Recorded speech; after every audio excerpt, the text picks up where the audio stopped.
Howdy, and welcome to episode 62 of T-Shirts and Shawls. I'm Karen, and today is Thursday, October 11th, 2018.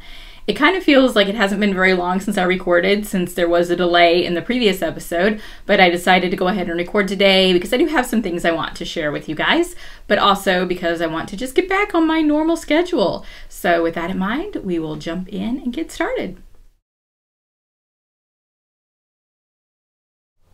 So the shirt for this week is a Doctor Who shirt that I've had for a little while, but is very appropriate now because this represents the new 13th Doctor, played by Jodie Whittaker. So the kind of rainbowish circle around the TARDIS here looks like the colors of the stripes that are on the shirt that she wears in her new outfit.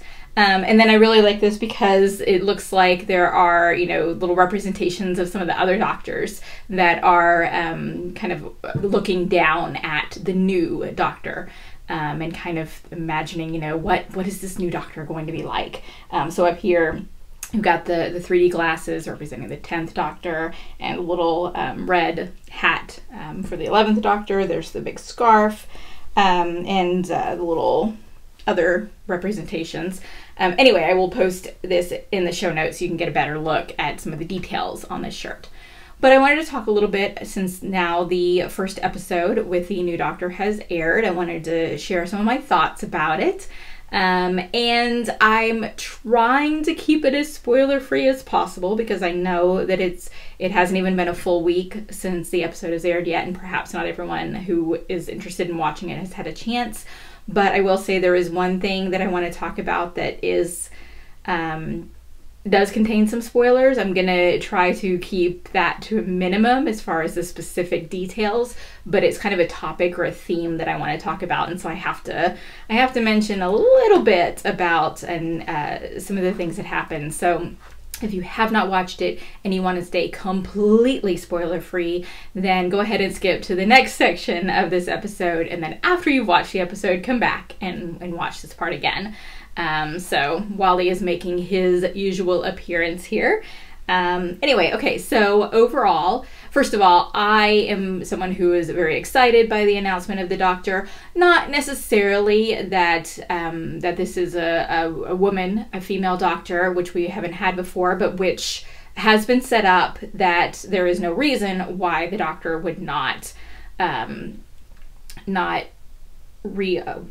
just forgot the word, not be reborn. There is definitely a word that I'm forgetting. I'm sorry about that. As a woman. So they've set that up, so it wasn't really a surprise. And even before, with the previous Doctor, before Peter Capaldi was announced, there was some, possible rumors going around that there might be a woman as the next Doctor. Anyway, so yes, that is exciting. But I really, really like the choice of Jodie Whittaker. I think that my only real experience with her as an actress was in the, oh my gosh, I can't believe my brain is not remembering things, the show that she was in, which was actually with David Tennant. Yeah, I'm going to have to, if I remember this, I'm going to have to put this at the bottom of the screen or something, add some text here. Oh my goodness. Anyway, so I really like that show, and she played a very emotional character. A character who definitely goes through a lot through the course of that series. But that was my only experience with her, and so I thought it would be really interesting to see her in a different role. And seeing her as the Doctor, first of all, I will say, kind of like with most times whenever the Doctor changes, it does take me a few episodes to get into the new Doctor. The exception to that was Matt Smith, the 11th Doctor. Very first episode with him, I really just instantly, hello Wally, instantly liked him and kind of got his Doctor. But all of the rest have taken me a while. Peter Capaldi took like a whole season before I really fully felt like I was okay with him as the Doctor. So I do think that she still, for me, needs a few more episodes to really develop her sense of what the Doctor is. But I think that she has definitely gotten off to a good start, especially as the episode went on. So I'm excited to see what comes up in the future with her. And then there are a few things. Hang on, I want to make sure Wally's not getting into anything and it's going to get him in trouble. There are a few things that I did want to comment on. So again, slight spoilers. If you really don't want to know them, come back and watch this part after you've watched the episode. Okay, so the previews did a really good job, I think, of introducing who the companions are. There are actually multiple companions rather than just a single one. But this episode introduced more people. I'm trying to have some spoilers, but be as spoiler-free as possible. Introduced more characters than were in the preview. How about I say that? So if you're just going by the preview, it was kind of obvious that maybe not all of the characters would be returning. And especially with one character being central to some of the other characters, you kind of had, or at least I had the feeling throughout the episode that something big was going to happen. And it did. This is just right out spoiler. So again, spoiler warning. So somebody died in this episode. And it was in a moment of trying to be a hero, basically, to stop something that was harming other people, and unfortunately the person sacrificed his or her. I'll try to keep some specific details secret. Sacrificed life, and I think that it really, I don't know how this is going to affect what happens later in the season with the characters, because like I said, there are characters that were central to this character's life. They were very, very connected. So how is this sacrifice going to reverberate throughout the rest of the series with these characters? How is that going to influence their development? That is definitely a big question. And I think it also kind of sets, I don't know if they intend to do this, but it kind of sets a tone for the series that things are kind of high stakes. A lot of times it seems like with the Doctor, although the things that they are saving the world from are really big things, it doesn't seem like, it seems like sometimes it's too easy. Yes, there are definitely things that happen to the characters, really, horrible things that happen to the characters, but in the end, it kind of feels, I mean, it is a TV show and things just kind of, wrap up a little more easily than they might in real life. And so this kind of seems to say that you're not, I mean, not that you always get a happy ending, but that even from the start with this Doctor, that maybe things aren't always going to work out perfectly smoothly, and that there are maybe some really big sacrifices and just reverberations throughout the season with this. I don't know if they've set that up, but that's kind of the feeling that I get from this episode. The other thing that I feel kind of the theme, and there were various clips throughout the episode that I was watching that showed interviews from a Comic-Con panel, and it seems like the theme that the new showrunners are really trying to push is the idea of inclusivity, and so you could definitely see that. But I think that the big thing for me was the idea of sacrifice, and then also it really stressed the idea of the Doctor, who really tends toward pacifism, who wants to try to find a solution that is not going to result in fighting. She definitely does not like the idea of weapons, and actually really is upset with one of the side characters who does something that could have caused the death of the bad guy. and she was very unhappy that he did what he did. So it really is setting that idea kind of back of the doctor wanting to cause as little violence as possible, wanting to solve the problems, maybe more with diplomacy or coming up with more creative ways rather than just instantly wanting to kill the bad guys. So I think that's kind of, setting up some of those ideas, which go back to other things that the Doctor has definitely done throughout various incarnations. I can't believe I still can't remember that word. Regenerations. Oh my gosh. There we go. Regenerate. Okay. Anyway, so I'm definitely looking forward to seeing how this develops.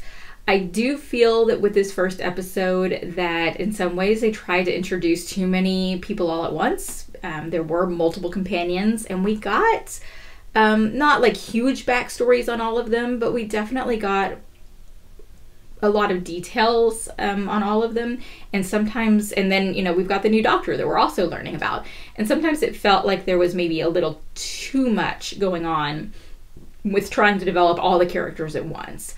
So I think that they probably need to try to balance things out a little bit. It's okay to, introduce characters and then gradually, especially if these are characters that are going to be coming back, gradually give each one a specific amount of attention an episode to develop that character. So it did feel like they were trying to pack a little too much in one episode with character development, but I think that, that's something that pacing and flow, these are new showrunners, new doctors, so I'm sure they have a lot of stuff to work out in as far as that goes.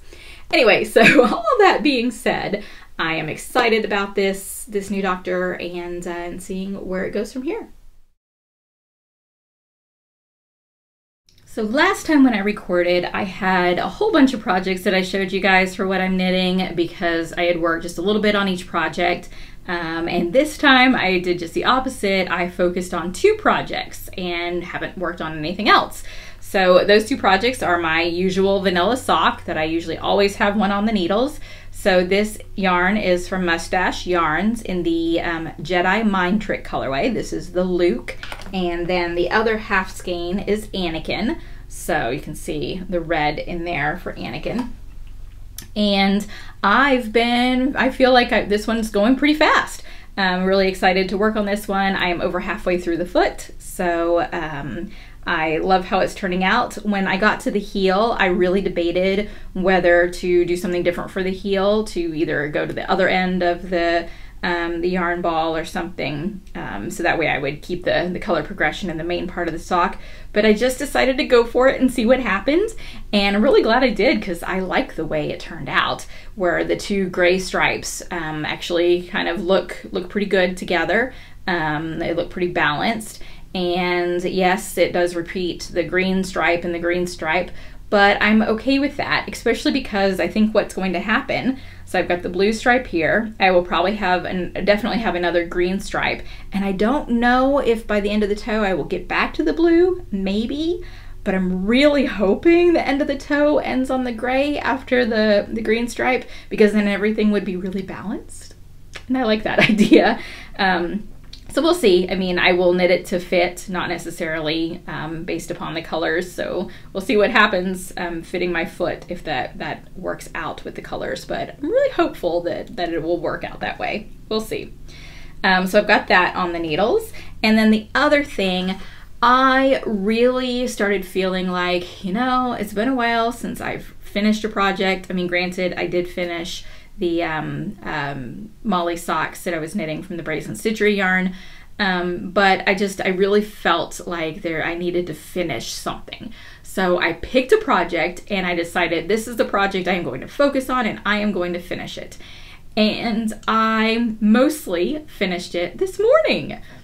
I still have a lot of ends to weave in, which is why I've left it in what I'm knitting rather than put it into what I've finished. And then obviously I need to block it. But this is my Frost Bright wrap. The designer is Erin Kurup. I made sure to write it down. Who designs under the name Remade by Hand Designs. So this, you've seen me working on this. It uses mini skeins. So you've got a main color, which is this kind of rust color that I've got here, and then it uses mini skeins for the lace panels, and then does a kind of a fade to go from one color to the next in between. So the main color, the rust color, is some Julie spins that I have had in my stash for ages. I actually had started another project with it a long time ago. If I remember right, it was the branching out scarf, which I remember working on and just kind of getting bored because it was just really repetitive. And so I ripped out the yarn and decided to use that for this. So that had been in my stash. I forgot to check the exact date, but it's probably about 2010, maybe even 2009. So happy that I actually used it up. And then the mini skeins came from a mini skein pack from Canon Hand Dyes. There were 6 in the pack, and I used 5 in this project. So I do have 1 mini skein left. And both of the yarns are a blend of merino and silk. So I will kind of show you the color progression. The lace panel is the same on all the across the wrap, which in some ways was a little repetitive, but because the color kept changing each panel, that kind of helped keep the project going a little bit. I haven't blocked it yet, so I'm not sure once I block it how wide the wrap will get, you know, all the way across, if I'm going to kind of stretch it a little bit when I block it. Probably not too much. Mostly it looks like it's just a really wide scarf, which is completely fine. I like that. It is very long. You'll kind of see as I go through this. So I've got 5 different colors on the mini skein. So there's 1, 2, go to more of a blue, and then a dark purple, and then another shade of purple, and then the colors are just repeated. So that's the halfway point, and then you just go through the colors again. And here's all the ends. Got about halfway on the ends, all the ends to weave in. So again, all the way down to the last color. And I thought about doing the colors in reverse order on the second half. The pattern does actually tell you to do them in this order. So 1 through 5 and then 1 through 5 again. And I thought about doing it in reverse order, but then I decided, you know what, then that would put, you know, this color on both ends, and I kind of like the idea of having a different color on each end. So I went ahead and followed the pattern as far as the color placement. So I'm really happy with how this turned out. And once I weave in the ends and block it, then I will have this giant long, look how long it is, wrap to wear if the weather ever gets to the point where I need to wear something like this. I originally started this because the designer was a sponsor for Into the Wool, and so the spotlight knit along that we did, that you could use anything from any of the vendors or the sponsors. That's why I picked this pattern. I really like the pattern. It's a well-written pattern and a fun project, but I picked it because the designer was a sponsor for Into the Wool, and it was meant to finish it for that spotlight knit along, which ended, I think, a week or maybe 2 weeks before the actual retreat. Obviously that didn't happen. It did take a lot longer than I thought it would take. But I'm really happy with how it turned out. Probably once I finish it up and block it and take pictures, I'll probably go ahead and still post it to the Into the Wool board on Ravelry and show, hey, I did eventually finish this thing. So anyway, that was a lot of fun, and I'm glad to have that off the needles because there are things I've mentioned that I want to cast on, and I have resisted casting on because I really wanted to finish that project. So now that I finished it, and I really pushed to get it done this morning so I could show you guys that it is done, except for weaving in the ends. So now I can cast on for my Hit to Feud, which I've been planning since Yarn Crawl, since I got the yarn for that, and the pattern that I'm going to use for our Q4 knit along, which is basically just use any yarn that you had in your stash before October 1st. Any shawl pattern that you want goes with that yarn. So I want to use yarn that I did pick up during yarn crawl, so it's not this year's yarn crawl, so it hasn't been in my stash for that long, but it was before October 1st, so it does meet that criteria. And I want to do Sizzle Pop by Leslie Ann Robinson, which is a brioche pattern. So that is what I am planning to do for the Q4 knit along. And now that I've finished a project, I can cast on at least one of those. The Hits a Few Day starts the provisional cast on, so I need to just sit down and do it, because once you get through that, then the pattern actually goes really quickly.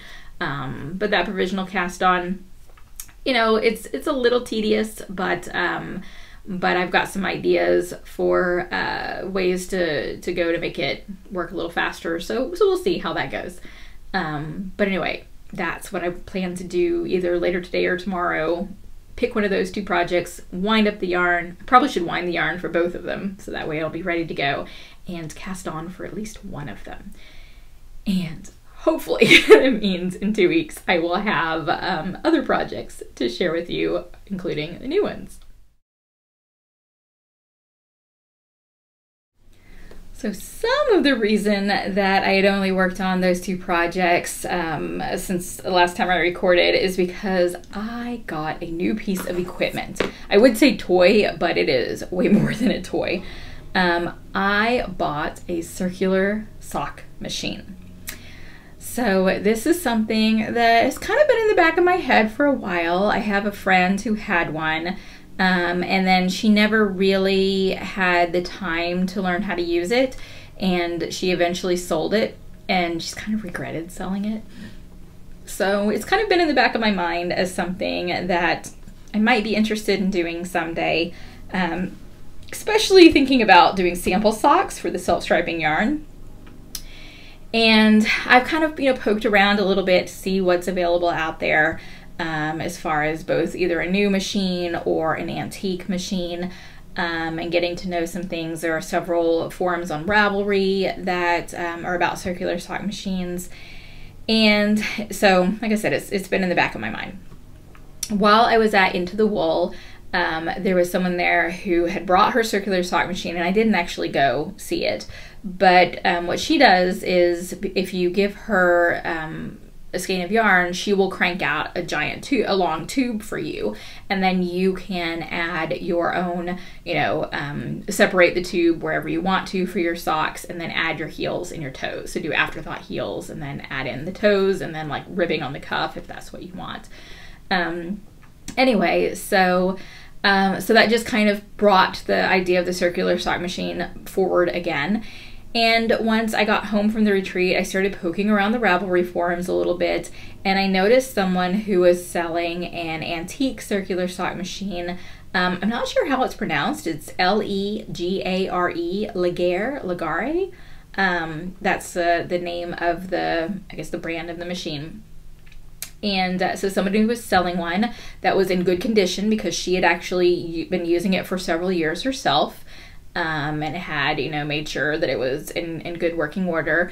And she was just deciding that she wanted to get, in her terms, kind of a prettier machine. This one isn't antique, and it definitely shows its antique nature.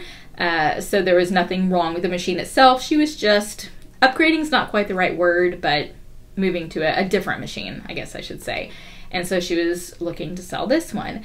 And she'd been trying to sell it for probably 2-3 weeks or so, and it looked like there were some sales that fell through. And so I actually caught her post when she did a bump and was like, okay, if nobody buys this within 24 hours, I'm going to put it on eBay.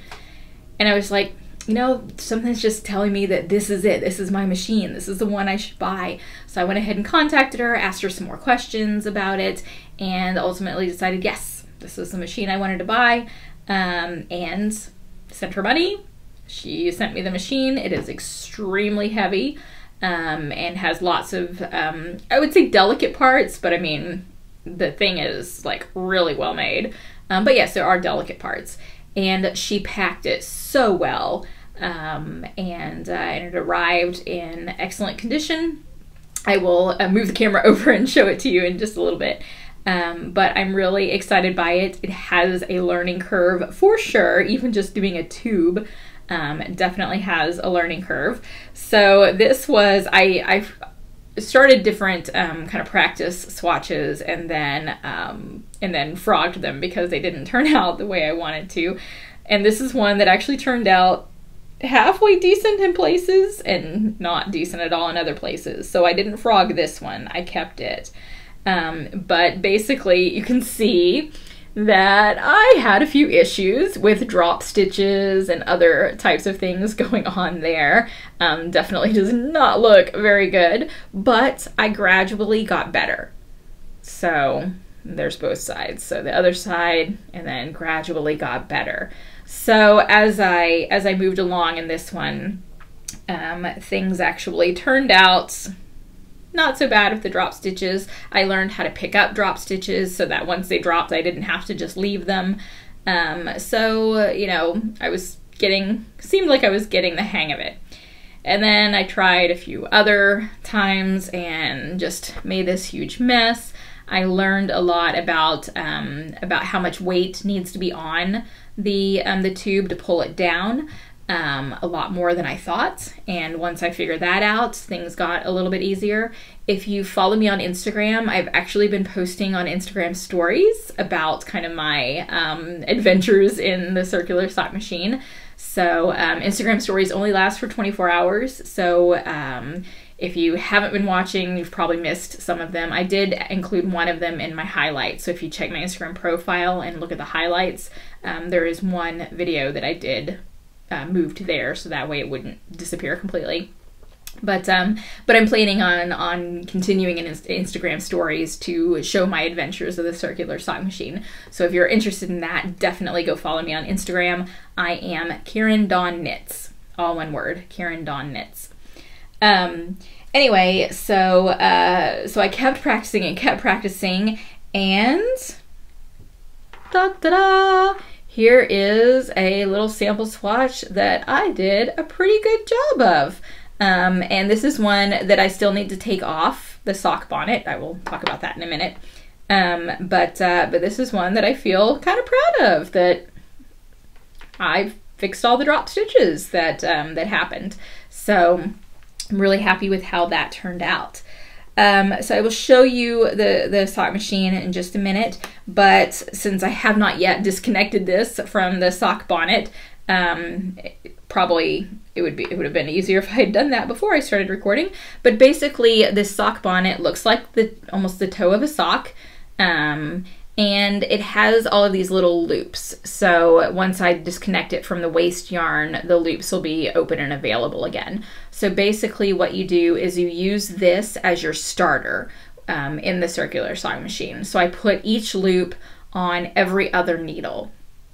So right now I have the 72 stitch cartridge in my sock machine. I also have a 54 stitch one, and I have not changed it out and tried that yet. 72 was the one that was in there, so I left that and I'm using it.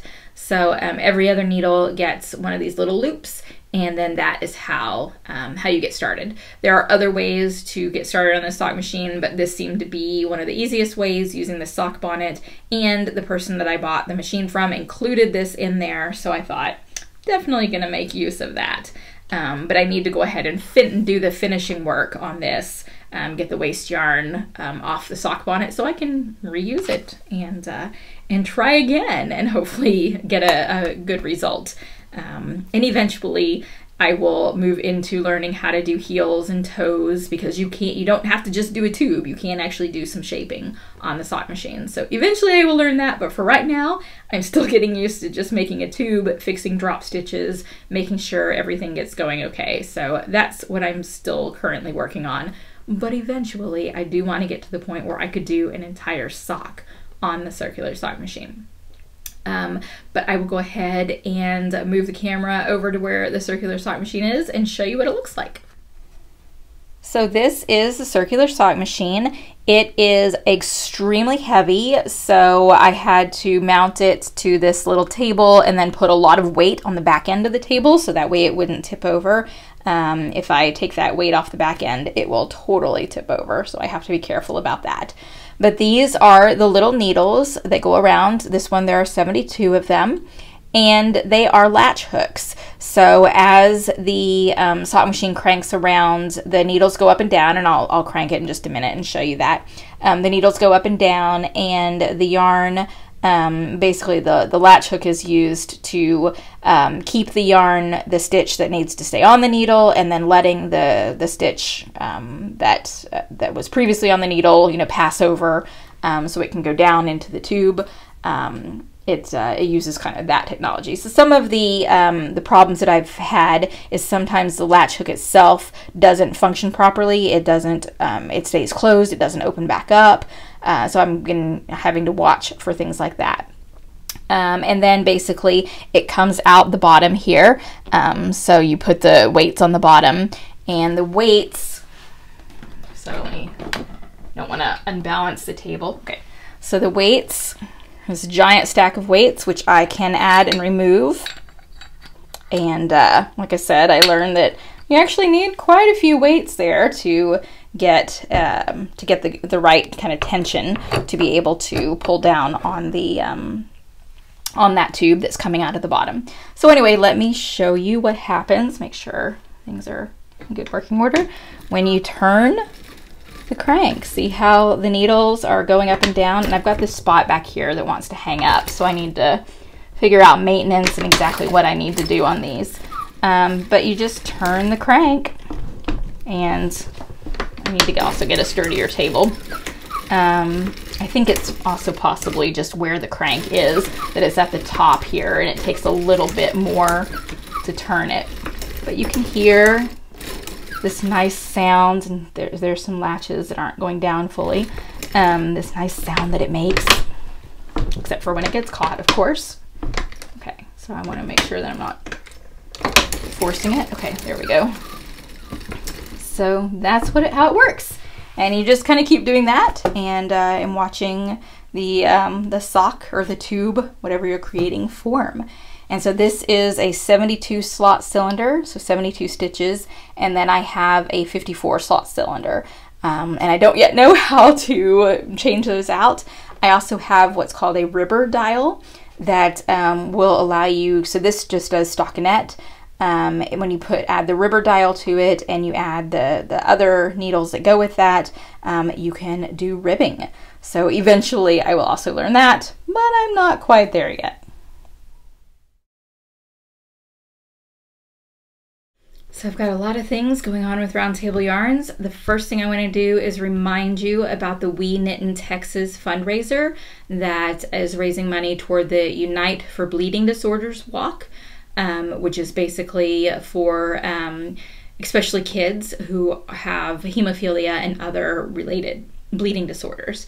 So far we have, just through the kits sales, we have raised, I think it's just under $1,000, and then there were also some extra donations that were made, which is really, really fabulous. But the kits are still available, and I haven't sold any recently, so I do want to make sure to give kind of a big push. If you have not yet bought a kit and you are still interested, time is running out. The walk is on October 28th.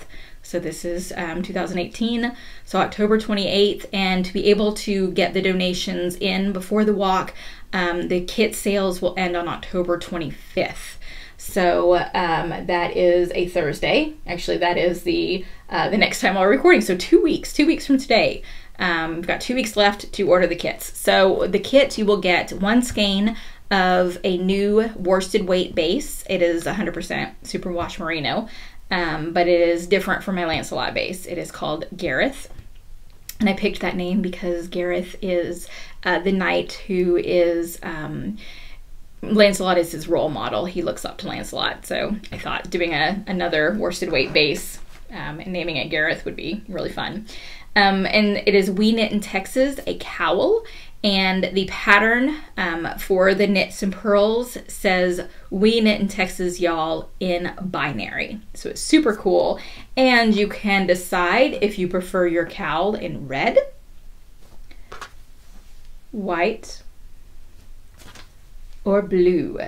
So you have options. There are people who've bought one of each or even multiples of each. So red, white, or blue, you get to pick your choice. The kit includes a skein of yarn, so you only need one skein to complete the cowl, and the pattern. You'll get a coupon code to enter on Ravelry to get the pattern added to your Ravelry account. The kits are $26, and $17 of each kit goes toward the Unite for Bleeding Disorders walk.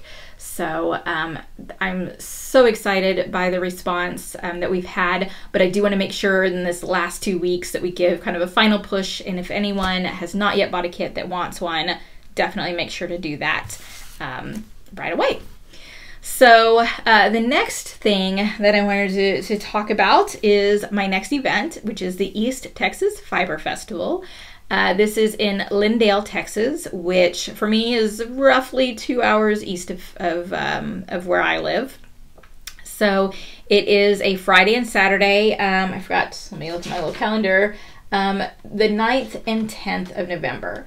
So November 9th and 10th in Lindale, Texas, the East Texas Fiber Festival. So this will be the 4th year of the festival, and I was a vendor years 1 and 2. I missed last year, and I am happy to be coming back this year. And I am trying to work as quickly as possible dyeing yarn for this festival. My inventory levels are down really low. So I've been kind of scrambling to kind of make a plan for what I want to dye, and I'm going to focus mostly on Camelot and Merlin, the semi-solid colors on Merlin. So Camelot is a fingering weight merino cashmere nylon. It is far and away my best seller. So definitely want to make sure that I have a lot of that available. And then Merlin is the also fingering weight, just merino nylon. So it's a really, really good sock yarn. It is the base that I use for the self-striping yarn. Earlier this year, I started dyeing the semi-solid and tonal colors on that base as well as the self-striping. So those are the two bases that I'm going to focus on. That's not to say I won't be bringing or have any yarn on any of the other bases. Those bases will just be a little more limited in the amount of yarn that I have for them. So I'm just, you know, I've got my list of this is what I definitely need to get done, and then once I get that definite list, then I will try to work a little bit on some of the other bases and get some of that inventory built back up. But yeah, definitely need to work on building inventory, which is in some ways it's kind of hard because I need to have a good balance of inventory that sells and inventory that just sits around. After the East Texas Fiber Fest, I don't have another big event until April, DFW Fiber Fest. There is something small that I will talk about in just a minute that's between then. So really kind of what I need to do is both stockpile for DFW once I get past East Texas, but also really try to find a balance to make sure that I am not just sitting on a bunch of inventory. Because I will just be completely honest, from a business standpoint, it is, there's a lot of money that goes into the inventory. Every time I place a yarn order, it is several $1,000s, and kind of have heart palpitations a little bit from spending that much money all in one go. But I mean, you know, if I don't have inventory, I can't sell it. I have to have yarn in order to make some sales. But I will be honest, the in-person sales have been great, but the online sales have slowed to almost a stop. There's a little bit going on, but yeah, website sales have really slowed down. So I don't know if it's just the time of year, and maybe now if the weather is starting to get colder, things will pick back up. I'm not really sure, but I kind of need to figure out what's going on the website and why sales have slowed down there. and then try to balance having inventory on the website, having inventory for in-person events, making sure I have enough to really fill out a booth, because I don't want to, to have this big booth, especially at DFW, and not have the yarn to fill it. East Texas, I have a single booth, a 10 by 10. Anyway, so that's all, behind the scenes business planning. But sometimes you guys say that you like hearing things about business. So that's some of the things I have to balance. How much money do I have tied up in inventory? So I will say that some of the orders that have come through the website recently have been the custom orders, things that are not in stock that people are asking me to do. So that's been really nice, kind of knowing that people have the ability to request, okay, I don't see this in stock on your website, but I want it, so I can do the custom order. So I think that has actually been working out pretty well. But in-stock sales have been really slow on the website. So we'll see. That's something I need to work on. So the other thing, the event that I have between East Texas and DFW is this retreat called the Winter Fiber Fun Retreat. And it is in Fort Worth, and I do have this little card that gives you information. So there are the dates. So toward the end of February in Fort Worth, it is at a hotel, and it is co-hosted by Mary Berry of Fancy Fibers and Elisa Barton, the Knitting Fairy. So I have wanted to go on this retreat for a while, and I just haven't made it. It says it's the 12th annual. And finally, this time I decided I am going on this retreat. And not only am I going, I'm going to send in my application to teach a class. So the yarn presentation that I gave to the Dallas Guild, I really felt like that needs to be a much longer period of time to talk about that, because there was so much information. And I also really want to give people the chance to work with the samples, kind of as I'm talking about each one. So I decided to apply to teach that class. So I'm calling it All About the Yarn. And so it's a very hands-on and I got accepted. So yay, I get to teach a class at this Winter Fiber Fun Retreat. And so it's a 3-hour class. In particular, my class is on that Saturday. So Saturday, I believe, is February 23rd, from 4 to 7 p.m. So it will be, I think I capped it at 15 people. Everyone will get little mini skeins of, so if you were at the Dallas Guild, there'll be bigger samples of each one, probably about twice as much as the samples that I handed out. So that way you can bring your needles and actually use the yarn, make your own swatches as we're working through the 3-hour time period. So I'm really excited about that, and I hope people sign up for it and are excited about it too. I believe registration opened yesterday, maybe today. It should be open. If it's not on the website open, it will be open any day now. Yeah, I'm really looking forward to developing the class and teaching it in a setting where I have a little bit more time and we can really kind of dig deep on a lot of the different yarns that I bring. So I will post the links basically as winterfiberfunretreat.com if you saw the card. So there's the website right there. But I will post the link in the show notes so you can click on that as well. So if you are interested, especially if you're in the area, make sure you check that out. Sign up for my class. The retreat, it is at a hotel, but they've negotiated a really good room rate. I don't know what this hotel is like, but it's a really, really good rate, like $79 a night, which is, I think, pretty good for a hotel, especially if you share a room with someone. Then it should be a really great experience that's not super expensive. And there is a small vendor hall. I'm not really sure how the vendor thing works, but as a teacher, I can therefore have something that I want to sell in the vendor area. So obviously I'll be bringing my yarn. And I don't know all the details of exactly how that works, but I'm sure I will figure that out. and see exactly what I'm going to bring for that event. So that's something to plan and something I'm really excited about. I loved talking about yarn at the Dallas Guild. That is something that has been on my list of things that I want to do. I want to start developing more. And so I'm really excited to get to expand this and make it into a 3-hour class. So definitely check that out if you're interested.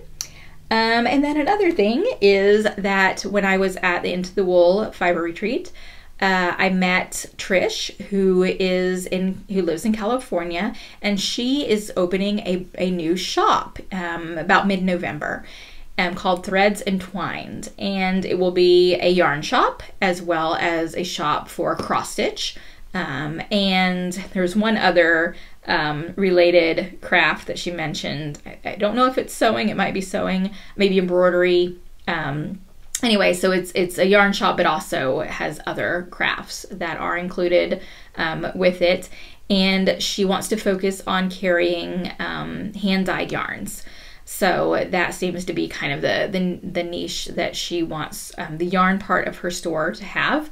So she said that she really liked my yarns at the Into the Wool retreat, and basically made an order for the yarns. So just yesterday I sent the yarn off to her. She ordered mostly Camelot, but also a little bit of Avalon and a little bit of Cornwall. So those two are my DK weight bases. Avalon is the merino silk blend. Oh, so luxurious.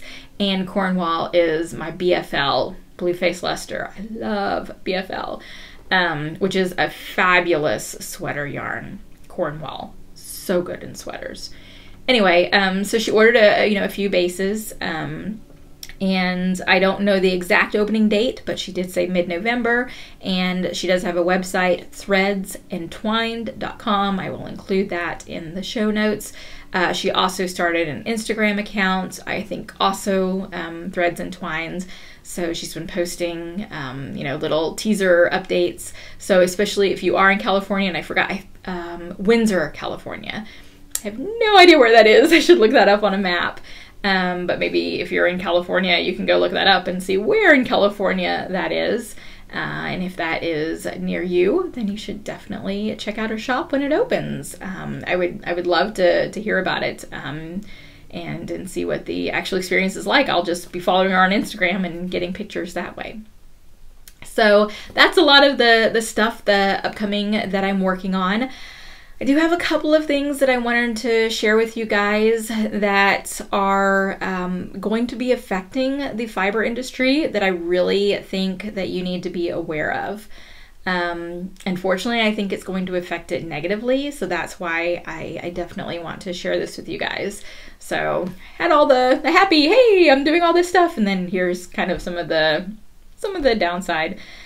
So with the Supreme Court ruling, I believe it was a Supreme Court ruling, about South Dakota, I think it was versus, was it Amazon? I don't remember exactly. But basically it was regarding sales tax, and where a company that does not have a location in a state, the state can still require that company to collect sales tax from buyers who live in the state. So even if, and I'll use me for example, even if I do not have a physical presence in South Dakota can require me to collect sales tax from anybody who buys from me who lives in South Dakota. And then, I have to report that sales tax and pay South Dakota. So this could happen for every state. There are states that are putting minimums, so you have to meet a certain threshold in order to have to collect sales tax, which is great if you are a small business, because it would really stink if I have one order from Washington and one order from South Dakota and one order from Massachusetts, and I have to collect sales tax from each one and then report it to Washington. Basically the paperwork is kind of a nightmare. Obviously, I can have an accountant do it, or there is an app called, I think it's called TaxJar, that can also do that. But again, those are all added expenses, so it's either my time or my money that goes toward all of this. So threshold, so that's good. And it looks like some of the states that are doing this have put $100,000 of sales as a threshold. So I'm like, phew, there's really very little chance that I'm going to sell $100,000 worth of yarn to Washington. If I did, that would be like super phenomenal and better than anything I've ever done before. So hopefully I don't have to worry, except they also put a transaction number on it. So some of the states have done this, have said $100,000 or 200 transactions. Well, what happens if you go do a show in another state? I have applied, I mean, I just did Into the Wool, which is in Tennessee, and I don't want to say anything about it, but because it's a long shot that I would get picked, but I did apply to be a vendor in a show in another state. And if I got that show, so I would go to an event in another state, if I have more than 200 transactions at that show, then I will have met that minimum transaction number to have to collect sales tax. I mean, obviously, when I go to a show, I have to collect sales tax because I am physically there in that location. So that's not the issue. The issue is that once I'm over that threshold, I would have to continue collecting sales tax for any sales that go to that state. So we'll use South Dakota again as the example. So say I go to a show in South Dakota and I have 201 transactions. Obviously, while I'm at the show, those 201 transactions, I collect sales tax and I pay to South Dakota. No problem there. But after that, anyone, whoever buys anything from my website who lives in South Dakota, now I have to start collecting sales tax from them. So it doesn't matter that I'm not physically there in South Dakota anymore. That person lives in South Dakota, that person's going to be ordering from me. And most likely, if you go to a show and you have a bunch of transactions, people are going to come back to your website and order things. And so you probably are going to have web sales from that particular state. Because, I mean, that's kind of the point of going to some shows, to get your business known in other places. Anyway, so there are some Facebook groups that I'm in, one in particular that's been talking about this a lot and what that means for us as small businesses and what we need to do. So I'll just say there are a lot of questions and very few answers at this point, but it does seem like it has the potential to be kind of a nightmare as far as accounting is concerned. And I kind of see some people who are at the point that they're like, you know what, this is kind of too much. This is the straw that breaks the camel's back. If I have to start doing this and reporting these sales taxes to like all 50 states, I'm done. I would rather not. This is not me saying this. I've actually heard other people say this. I would be done. That would be too much for me to do, too much of an expense. I can't afford the accounting or the software that I would need to do that, too much time. And unfortunately, I think if this continues moving forward in that way, there might be some small businesses that unfortunately close because of that.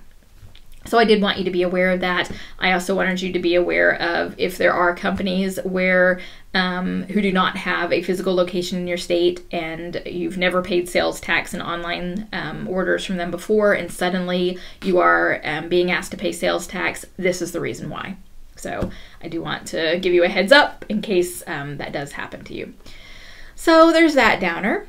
The other downer is a lot, and I'm going to keep this politics free, but I'm just going to say the tariff issue is affecting the fiber industry, in particular with regard to dyes. So some of the components within dyes are from countries that have tariffs on them, and several businesses in the U.S. who sell dyes have already said that their prices are going to have to go up to cover the additional costs because of tariffs. Silk is something else that seems like it's going to be heavily affected by the tariffs. So I have not heard from my yarn supplier if prices are going to increase, but especially yarn that has silk in it, that could affect prices. So that is something I am keeping my eye on and making sure to watch out for. And the people seem to be really understanding that wool is a fabulous material. which means that the demand for wool is growing. And with that in mind, wool prices are going up, which I think is a good thing overall, especially for those who are raising sheep.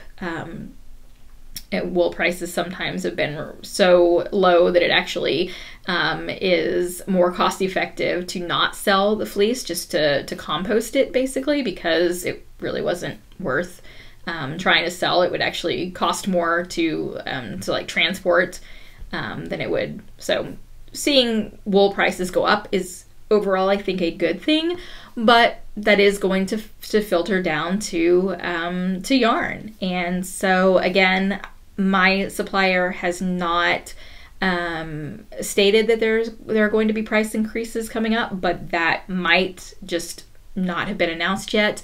There are other suppliers that have mentioned increases. So if you see your favorite indie dyers increasing their prices, that's the reason why.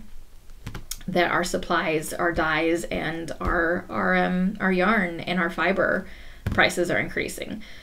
So, like I said, we'll keep an eye on that.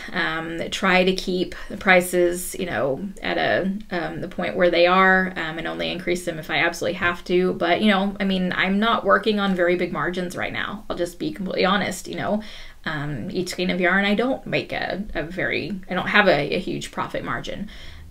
So, any price increase, I do have to increase the price of the yarn, or else I might get to the point where I'm losing money, and I can't keep Round Table Yarns going like that.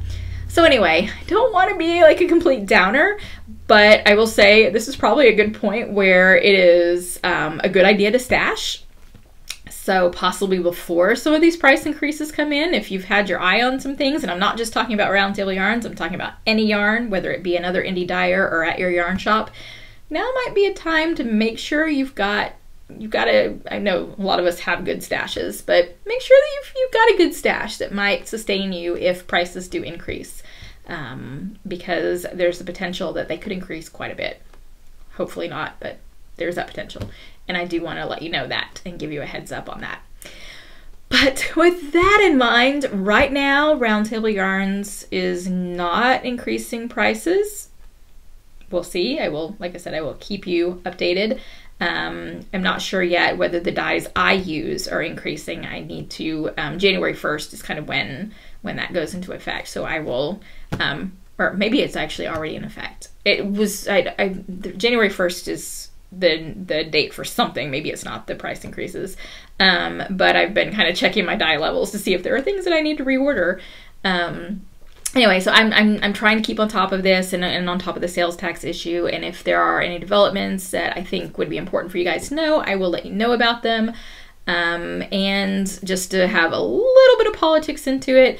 So if this is something that is important to you, you might want to read up about it and perhaps talk to your local politicians with your thoughts, so they are aware that we are paying attention to these types of things and that they are affecting people.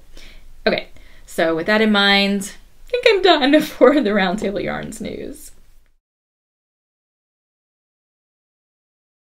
So it is the fall season where TV shows are starting back up again. So obviously I already talked about Doctor Who. I also have been catching up on a few other shows. My list of shows is pretty short. Grey's Anatomy, like I've mentioned before, the show I just can't quit. And This Is Us, which I binge watched the previous seasons, I guess earlier in the summer. And so now I'm having to watch it, I guess, in real time and wait for each episode in between. So I'm really enjoying the show. I really enjoy the character development, the way that the story is told in different timelines. And I just find it a really well written, a really good show. One that has definitely made me cry multiple times, but also made me laugh. And I really love the show. And this season is starting off to continue to be a really good show. Just kind of disappointed that I can't binge watch anymore, that I have to wait and only have one episode a week. Then the other let's see, last night we watched The Flash, which is a show that goes up and down for me. You know, sometimes it's really good and sometimes it's so right now it's okay. It was interesting. I don't want to give away any spoilers, especially since it was just last night. And I'm sure some of you who watch it have not watched it yet. Definitely some interesting, I guess, ways that this season is going to move forward. I'll leave it at that. That they set up in that episode. And then the other big thing I'm watching is American Horror Story. This is something my husband and I have watched from the very first season. There are some seasons that are, so if you're not familiar with American Horror Story, many of the actors come back each season, but it is the story itself and the characters are completely different each season.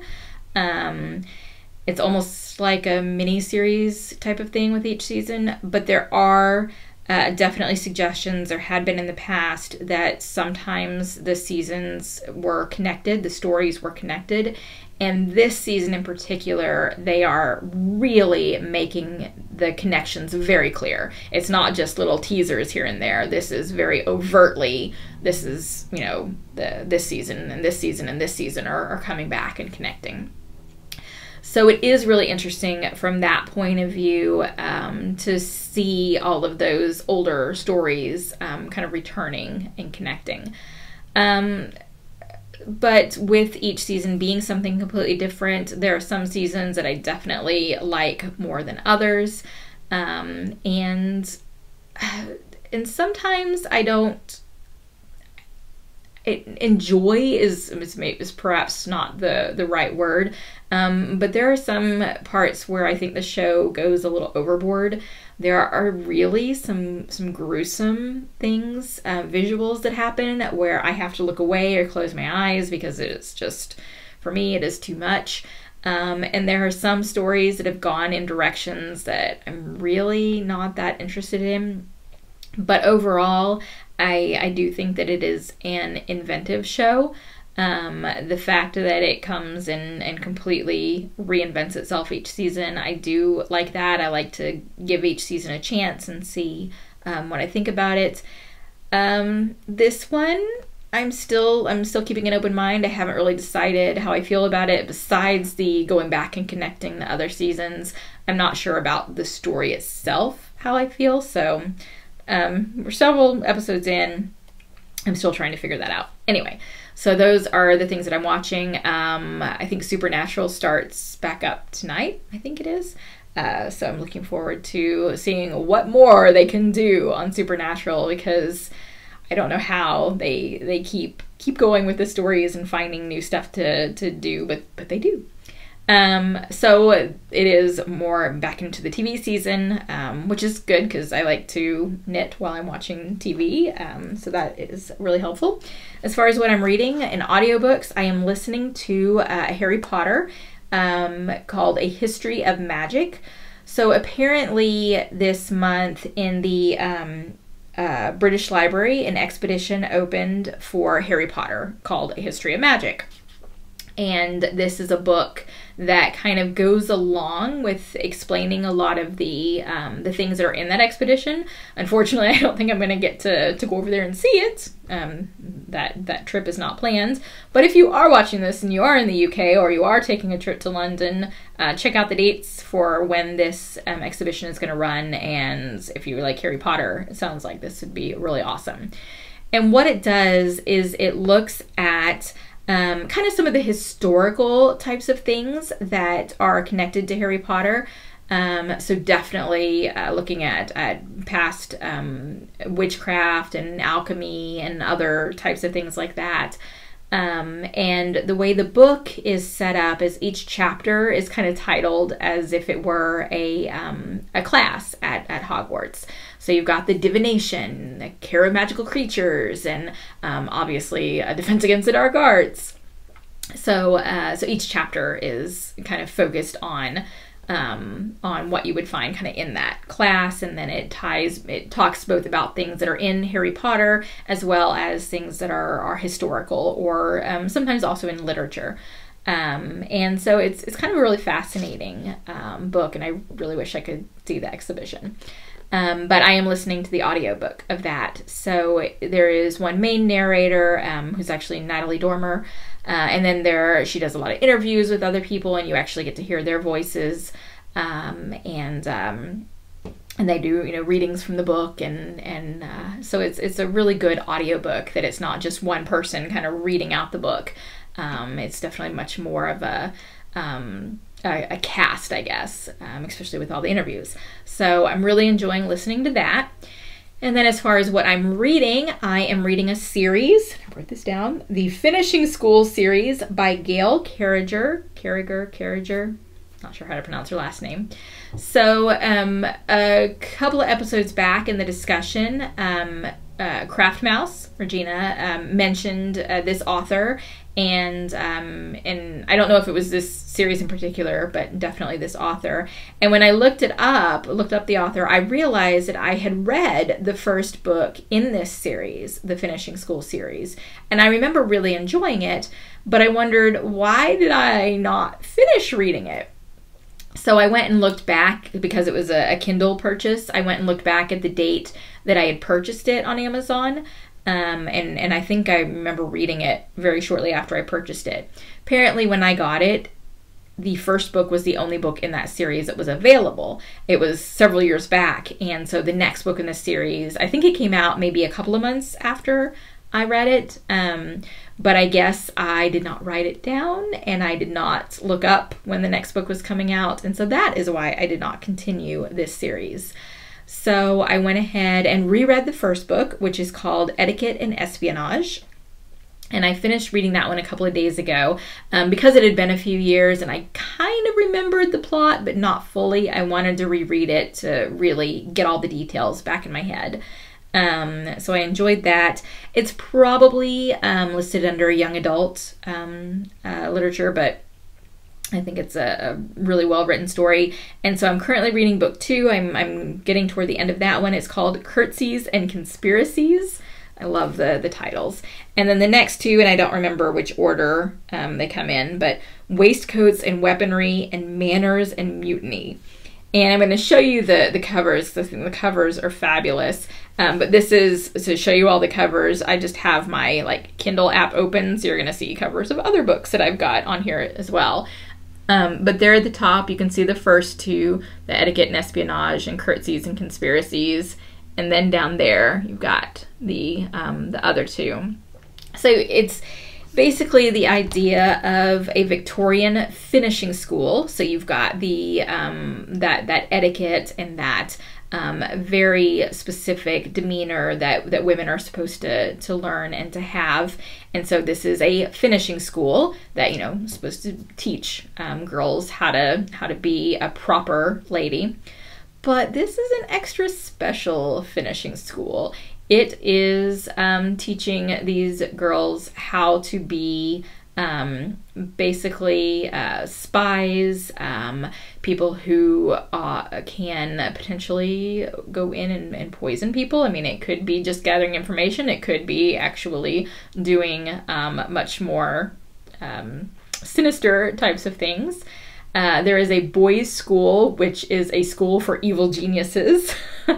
And it is very much a steampunk type of setting. The finishing school itself is in an airship. There are vampires and werewolves, so there is the supernatural. So I really like the setting. I really like that juxtaposition of that Victorian era with the supernatural and the steampunk type of thing. So I'm really glad, thank you, Regina, for reminding me about this series. The author also has some other series that I think I'm also going to read that are kind of, I believe they're set in the same universe. Anyway, so I'm really enjoying getting back to this series and reading on beyond the first book.